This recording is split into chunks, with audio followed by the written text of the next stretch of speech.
Hello, in this video we're looking at issue 81 of Warhammer 40,000 Imperium magazine, which came with the first of 3 Paragon Warsuits for the Adepta Sororitas, and in this issue's battle report we'll be starting a new 10-part narrative campaign.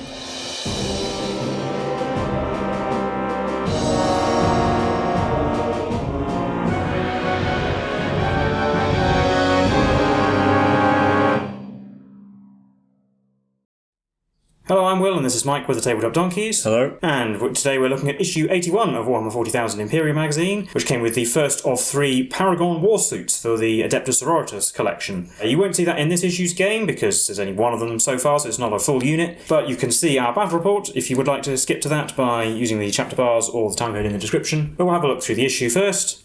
So we start with the battle record for the Paragon Warsuits. Large exosuits worn by battle sisters to increase their combat power and protection for fighting the most dangerous threats faced by the forces of the Adepta Sororitas, piloted by the elite battle sisters called Celestians. They can be equipped with a variety of weapons, either maces or blades, secondary grenade launchers and storm bolters, and the primary weapon could be a heavy bolter, heavy flamer, or a multi-melter.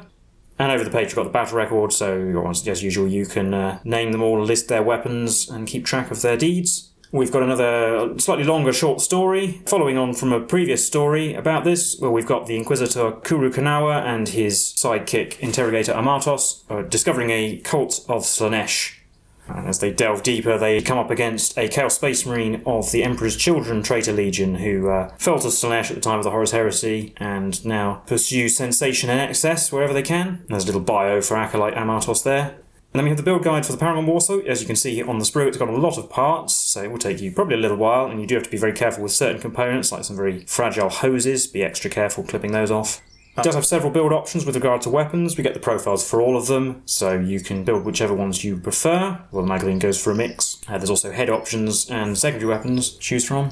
And there's the first one. This is not the superior that we built in a couple of issues' time. And then the painting guide. So it's really just a large battle sister. So you start off with an Abaddon black base coat and then lots of lead belcher for trim and metallic parts. A bit of rune or brass on a couple of areas to make a different colour. And some screamer pink for like sword hilt. We've got Morton brown for leather bits, because apparently you have leather pouches even on a big warsuit. And Mephiston red for their tabards. Plenty of gold, obviously, being battle sisters. And then we're into washes and highlights. So all the same techniques as we've seen on our battle sisters so far, just on a bigger scale in most cases. And there's the finished model there, so we'll get 2 more of those to be painted up to the same standard. But I'll hand you over to Mike now, so we'll be looking at their datasheet and then getting into our game, where we'll be starting a new campaign series.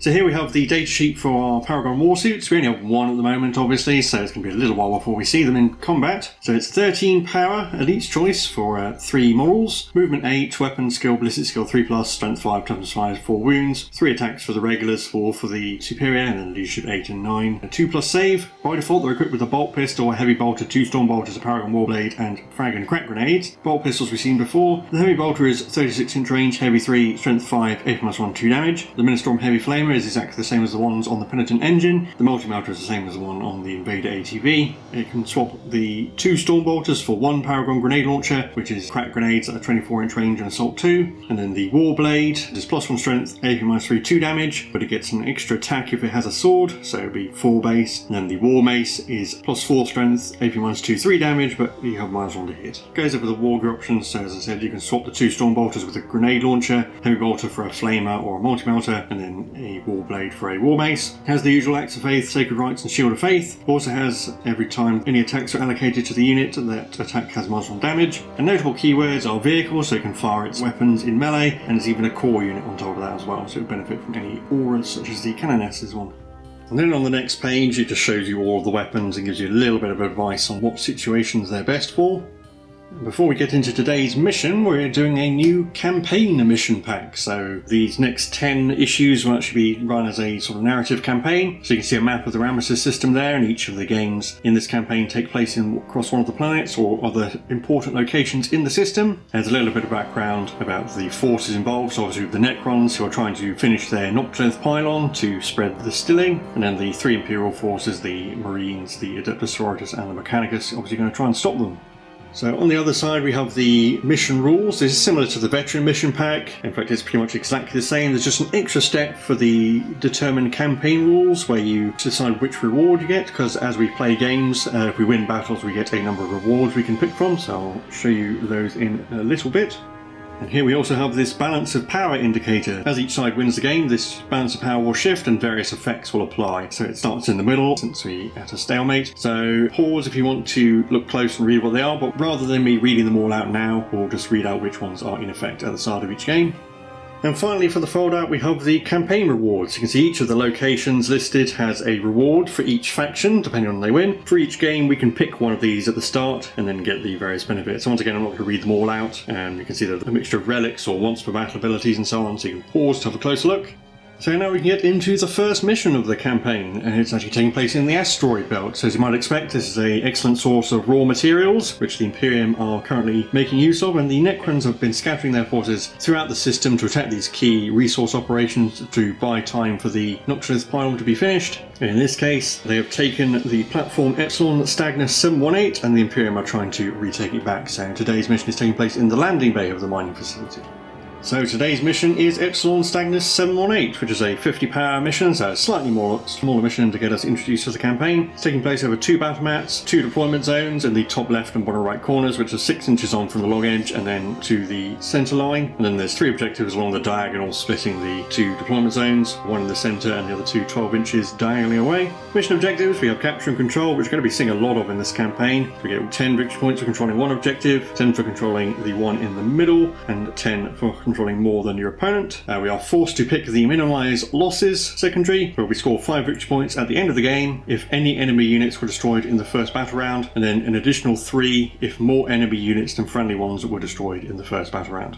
And also on the back page, it gives us a campaign marker, so you can use the balance of power tracker, and it's showing you how to use it there. So we'll get the board set up and show you what armies we picked, get straight into the game. So here's my 50 power of Space Marines. I've got the Captain, who'll be my Warlord. He'll have Iron Resolve as his Warlord trait. It's a nice simple one. The Phobos Librarian. It's only a 25 pound attachment, so I have a bit more flexibility. I don't need to bring so many troops, so I've only got 2 troops choices, the 5 Infiltrators and the 5 Assault Assessors. The Victrix Guard, the Aggressors, the Eliminators, the Suppressors, the Outriders, and the Invader ATV. And then the Librarian will have Tenebrous Curse and Hallucination as his psychic powers.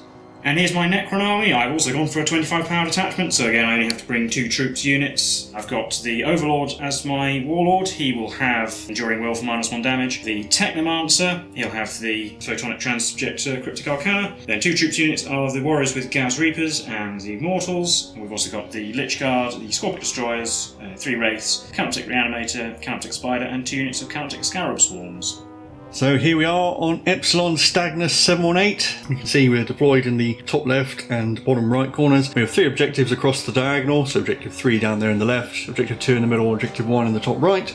Going over my deployment. In my deployment zone I have the Outriders and the Suppressors, the Captain, the Victrix Guard and the Aggressors all around the Hematrope Reactor, the Invader out in the road, Assault Assessors on my far right, and then I had the Infiltrators infiltrated behind that structure near objective 1, and down here on the left the Eliminators and the Phobos Librarian just behind that pipe. That's a nice covered position, and they got a good view over the Necrons. And here we have the Necron deployment. So just going from left to right, we've got Scarabs, Wraiths, more Scarabs, the Canoptic Spider, the Destroyers behind the box, the Technomancer behind them, Warriors, Immortals, Lich Guard in the Ruin with the Overlord, and the Reanimator, and nothing in reserve. So because this is a bit of a narrative campaign, I think we're going to try a little bit of a different filming style. We're just not going to show all of the dice rolls. We will show the most important dice rolls, just lots of minor shooting I think we'll bother with. And if we get any new units, we'll show them as well. Makes filming a little bit quicker, and this is only going to apply for this narrative campaign. Stormbringer will still show most of the dice rolls. So now we're just rolling off to see who picks who goes first. Well, I've won the roll-off, and I think I will go first, because I get a bit of cover that way. Yeah, so we head into Necron's turn 1. So for my command protocol, we went for Eternal Guardian, and the directive to let everything set to defend or whatever if charged, and the reanimation beam went on those Warriors in the middle. Movement, all the Canoptic stuff, and the Scorpic Destroyers have gone down my right flank, and all the foot troops down the middle, taking 2 objectives. And then a lot of Gauss fire flicked out from the ruins towards the Outriders, but did 1 wound to a bike, and the Spider shot at something and didn't do anything at all either. So that's the end of my turn. Yeah, that was quick. On to Space Marines turn 1. So the Phobos Librarian has moved around a bit, so he's closest to those scarabs near Objective 3. Illuminators staying where they are, Suppressors staying where they are. The Captain and the Victrix Guard moved across to provide aura coverage and get out of the way of the aggressors who advanced into the middle. Outriders moving normally into the middle, going contest Objective 2. The Invader on the right has moved up and it can just see the Reanimator through that window. And then around here, both the Infiltrators and the Assault Intercessors advance. The Infiltrators actually get themselves in range of Objective 1. Now I spent a command point for rerolling the advance roll of the Infiltrators. Well, after the Psychic phase we did one mortal wound to the Scarabs, and then we got Hallucination on the Wraiths, so they have -1 to hit damage on leadership. Outriders killed a Scarab base and did 2 damage to another. I'll do the Invader next. The Multi-Melter will go into the Reanimator and the Assault Bolters will go into those Warriors in the ruins. So Multi-Melter shots are generally fairly important, so I will show this. So it's 2 shots on 3s for the Multi-Melter. And I will spend a command point to reroll that one, because I would quite like to kill the Reanimator. So it's 2 hits, wounding on 3s, nothing. And I killed a warrior, but he came back in the middle of the ruins. So the Suppressors will have to do the job of killing the Reanimator. Show this as well, it seems very important. So 9 shots on 3s, rerolling 1s. Wounding on 3s, getting 4 wounds. 5s to save. Oh, we do make 2, so it takes 4 damage. Do the Eliminators next. They're going to shoot at those Scarabs on the left. And that brings the Scarabs down to 1 wound, so the Librarian is just in range with his pistol. With a single pistol shot he manages to finish off the Scarabs. I think I've only got the Aggressors left who will be in range. We're going to try and roast some Warriors. So the Aggressor's got 10 wounds. We'll show the save rolls because this is fighting over an objective. And we've got 4 out of cover, and I'll put it on them first.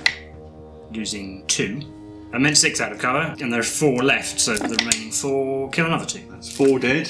How many come back? Just 1? Just 1. In the charge phase, where the Outriders will charge the Warriors. So Overwatch Fire takes 1 Outrider down to 1 wound, but they're just going to charge in, so the 2 guys at the back can still fight and are within range of the Captain. And hitting on 3s, you're rolling 1s. 16 hits, wounding on 4s. 6 wounds. 5s to save, made 2. We've got 3 Warriors stood back up again. The Warriors hit back, nearly killed an Outrider, but I had to spend a command point to reroll his armor save. But that's actually going to be it for the turn and the battle round. On to Necron's turn 2. So I gained 20 victory points at the start of my turn because I only had 1 objective, but it was the middle one. Yeah, and also incidentally I gained 8 at the end of the game for killing any number of units in the first turn and more than the Necrons did. But we'll just apply them now.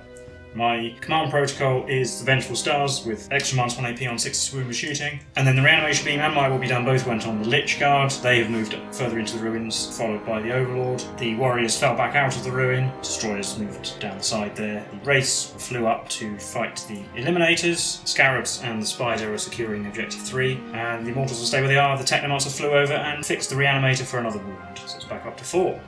In the shooting phase, the Immortals finished off a bike, and then a variety of other wounds were done elsewhere, including 2 to an Aggressor, nothing really worth noting in detail. In the charge phase, the Wraiths charged into the Eliminators. The Destroyers have moved to take on bikes, and the Lich Guard are going to charge the Aggressors. Going to spend the command point for Overwatch from the Aggressors, and this might be important, so I'll show it. 16 hits, wounding on 5s. 5 wounds. 5 wounds with -1 from Tactical Doctrine, but we've got cover, so we take 2 wounds. I'll spend a command point, I think. Try and save a Lich Guard. So the Lich Guard charge out of the building into the Aggressors. The Overlord also charged into the bikes, and the Reanimator joined them to stay within 6 of the Lich Guard. But I will pick the Lich Guard to fight first. Yeah, so I'm going to spend a command point for Transhuman Physiology. And then we've got 15 attacks hitting on 2s. That will be done. 12 hits wounding on 4s. Well, 4 wounds. And I'll spend a command point to reroll, because if I succeed, I'll kill the unit. Yes. And I'll do the Destroyers next. I'll do the Big Sword. It misses 3 times, but it can reroll once. Only 1. And wounds on a 3. That's a wound, so that kills the wounded one. Yep. And the other 2...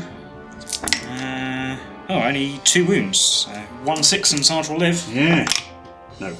Finishing off the bikes, so I'll do the Wraiths next.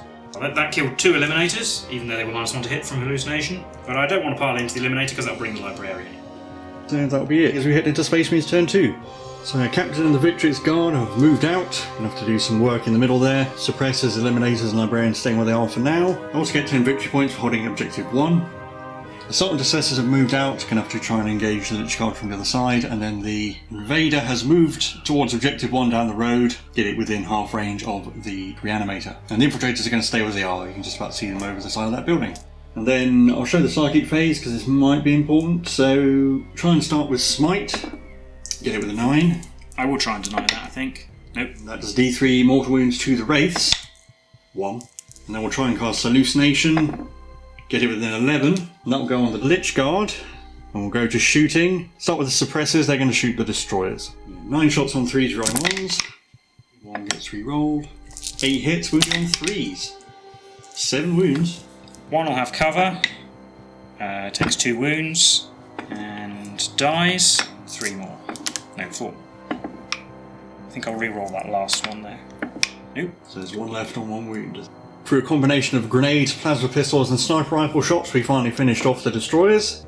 The Librarian threw a crack grenade at the Wraiths and did nothing. And I actually go to the Invader. The Multi-Mat will go into the Reanimator, and then the Assault Bolters into the Warriors that are out behind that building.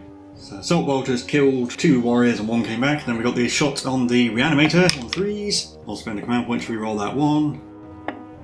Into a 1, so it's 1 hit. Wounds on 3? It does not. The Infiltrators picked off all but 1 of the Warriors, and none of them came back, so just 1 Warrior left, and the Assault Intercessors managed to pistol a Lich Guard to death. That's it for my shooting. We'll be on to the charge phase. So there's my charges, staying 3 inches away from the Overlord. Could charge the Librarian into the Wraiths, but they can fall back and still charge, so I don't think it's worth it. He might get minced by them. I'm going to pick the Assault Intercessors to go first, because they're the easiest to kill.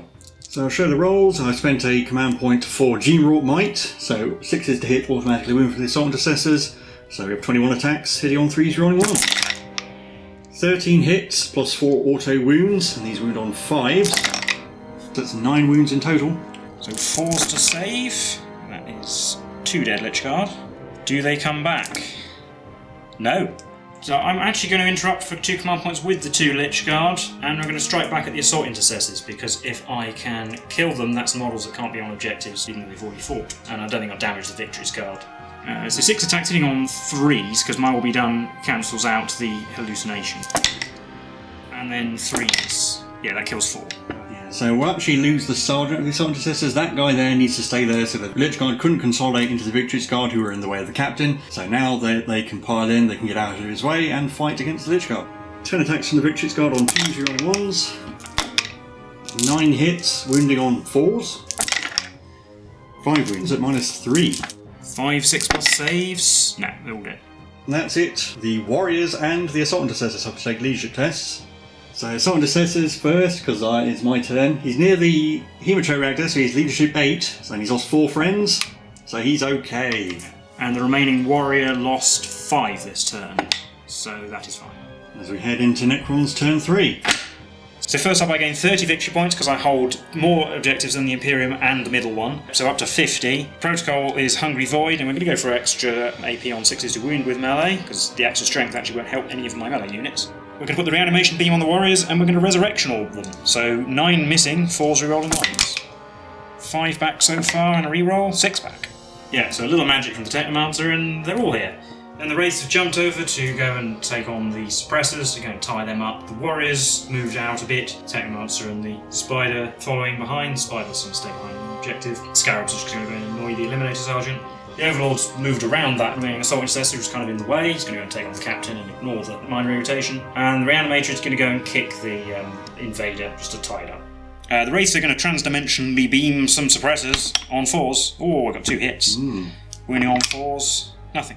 2 wounds to victory jobs from the Warriors, plus some extra fire from the Spider and the Technomancer, brings them down to just 1 member with 2 wounds. And the Immortals will have a go at them as well. We only got 4 hits. 3 wounds. 3 plus some honourables. Go on. Ooh, can the Reanimator do the job? It hits on 4s, that's a good start.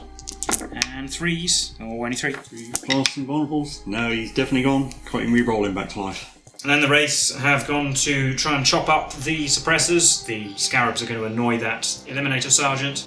The Overlord only rolled a 3, but it was enough to get him in range of the Captain and the Assault Intercessor, and the Reanimator has just gone over there to tie up the Invader. But we shall do the Overlord first. He'll put all his attacks on the Captain. I'm going to use Transhuman Physiology on him. 4 attacks on 3s. 3 hits. Go for a reroll. We need to get all the attacks through. Nope, still missed. 4s. Oh, 2 wounds. 4 plus invulnerable. Oof. But we ignored damage on 6s. We ignored 1. He's on 2 wounds. Well, Eliminator Sergeant takes some wounds but lives. Surprised us get minced. And the Reanimator successfully stepped on the Invader twice. It will show the Captain because he's the important one, just to see if we can take down the Overlord. 6 attacks on 2s for the Captain. Getting 4. 4s. 2. Honourable save. Oh, made 1. But he's -1 damage from his Warlord trait, so he's down 4. Yeah, so there's some other wounds being dealt out. But I think I'm going to concede at this point. I don't have much of an army left. I might be able to chop up the Overlord or shoot him, but we're never going to chop through all those warriors in time to bring back from the Necron's massive lead. So, having a look at our campaign rewards, and the Necrons have won the battle for the asteroid belt, which means in future games the Necrons player may choose to take the reward, in which case in that game the Necrons player may reroll up to 3 advance rolls during the battle, so I'm sure we'll see that. And also the Necrons will be going up to the Ascendant track, but we'll go over the effects of that in the next game. So we'll call that a Necron victory. Recap it for you now. Well, that was the game for issue 81 of Warhammer 40,000 Imperium magazine, and the first of our narrative campaign. How do you think that went? Well, it actually kind of went to plan. My intention was always to flood the middle objective with bodies and then send some faster, annoying melee things around the side to secure one objective and just ignore the other one. But since you deploy the infiltrators basically on top of objective 3, I decided I would just ignore that one and send them round the side that was further away from the aggressors. Took some fairly horrific casualties, but yeah, it kind of worked out. Yeah, I was surprised actually to kill your destroyers and the Lich Guard in one turn. That went much better than I expected, to be honest. Maybe if some more of the Assault Intercessors had lived and I'd done more damage to the Overlord and a few warriors had come back, might have been able to claw it back by taking the middle. Probably should have focused more on the middle as well. If you'd killed one more warrior, so I wouldn't have been able to bring anything back, I would have had 4 or 5 models in the middle. The Immortals, I suppose, would have had to move up and start getting involved. But having said that, probably would have had a Victrix Guard left, but you still would have lost all the suppressors and the Invader would have been tied up, forced you to spend a command point to free it. Oh, and the Invader was disappointing as well. I think if I'd killed the Reanimator early on, that would have been impactful. And considering how close we were sided to each other, possibly should have gone for more melee units, but... Yeah, and I just went for a mix of everything. Didn't bring any big firepower units, really. Went mostly for the speed and the melee, which seemed to work out on this board. It probably did help that I went first, because I was able to gain board position, but I did consider, actually, if I'd been trying to get those 5 or 8 victory points for the secondary objective, I probably should have let you go first, because I had no real hope of killing one of your units in turn 1, because I didn't have any firepower to do it with. Yeah, it's not a very handy secondary objective. I mean, I guess if one person holds the middle and the other person holds 2 objectives either side, it can be a good tiebreaker, but I'm not sure how that would come about. Yeah, because it doesn't even give you 10, it's only ever going to be a tiebreaker for that secondary, unfortunately, so it wasn't really that much use. Yeah, this is the first game of the campaign. Nice way to round off the collection, I think. Something a bit more interesting than just one and done battles. Not sure how useful some of the rewards will be. I know there's definitely one Necron one that I'm going to try and win that game because I don't want them to get it. Yeah, we've got the first of Paragon Warsuit. Probably talk about those once I actually hub all 3 of them. I think technically, by later the rules, I could have brought it, but I'm not paying 13 power for one. As well, when I was picking my army, I wanted to avoid the Battle Sisters and the Admech for a little bit because we're getting some new morals for both those collections, so I want to field them all then so they can have their own showcase. Not a big fan of the visuals, but they are rules-wise fairly decent, I think. Yeah, no, they should, again, we'll see when they're in action, but they should add something to the Battle Sisters collection that they've been lacking, which is basically a durable thing. Yeah. That also happens to do a lot of damage, but durability has been the Battle Sisters problem in this collection, so... And let us know what you think about the sort of more narrative style, I think we'll call it, where we don't show quite as many dice rolls and just narrate what happened. It does speed up filming. Maybe it gets a bit confusing about, and you want to see more of the actual action and dice rolls. So let us know what you think about that. Yeah, as we said, it won't be for all of our content, but we just thought in this case we'd just try something slightly different. But yeah, leave any comments on what you think. If you've actually played the campaign at all, let us know how you got on. Otherwise, there's too much more to say. We were the Tabletop Donkeys, and we'll see you in the next one. Bye for now.